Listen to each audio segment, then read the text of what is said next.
MLA format, also known as the Modern Language Association, is one of the easiest formats to do. It's primarily used in the humanities, so you'll most likely see it in an English class or other ones like that.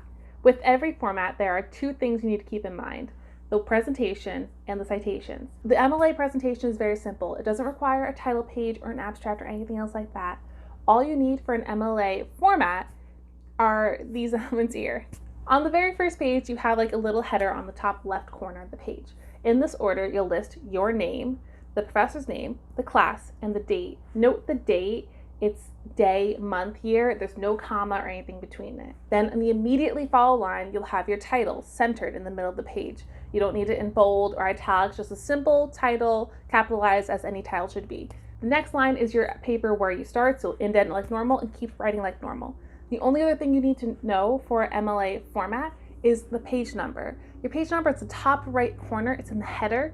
It's going to be your last name and the page number. So make sure you insert the page number rather than typing the number there, because if you just type the number in the header, it's going to keep repeating on each page. The only other thing is you'll have work cited at the very bottom for your references, and that leads us to citations. With citations, there's two different parts. There's the in-text citation and the works cited page. An in-text citation is a little flagger that indicates which of your citations the specific quote, paraphrase, or summary came from. For MLA, it's super simple. All you need is the last name and the page number.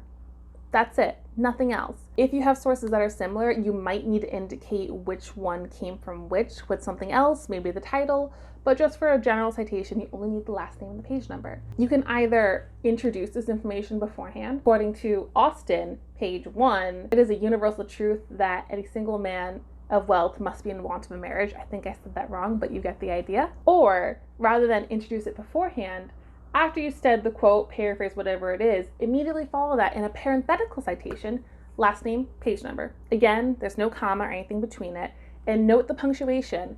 We have the quotation marks ending, a parentheses, last name, page number, close parentheses, and the period goes after the citation. So every single time you quote, paraphrase, or summarize any information that's not your own, make sure you have your in-text citation. That's an indicator to which one on your works cited page it goes to.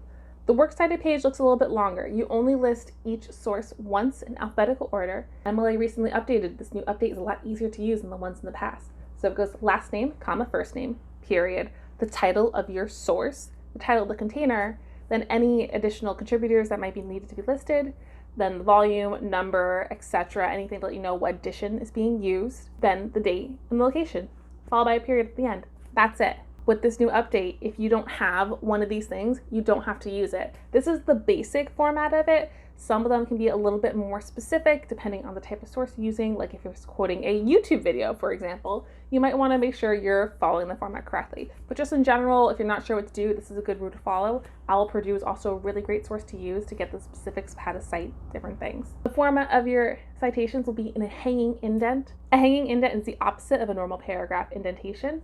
A normal paragraph, the first line is indented in, while everything else that falls under is against the margin, and you know when it's indented again, we have a new paragraph.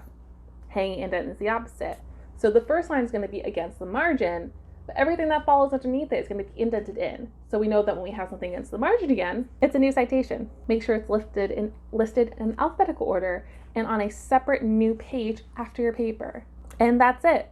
That's the key parts of MLA citation. Obviously, if your professor says to do something in particular or a little bit different, do what your professor says because they're the one that's grading your paper. But if you're looking just for a basic to get started, that's all you need to know. I hope this helps you write your papers. If you have any other questions specifically you want to see about how to write, writing tips, formatting guides, let me know. I post videos twice a week, and I'll see you next time.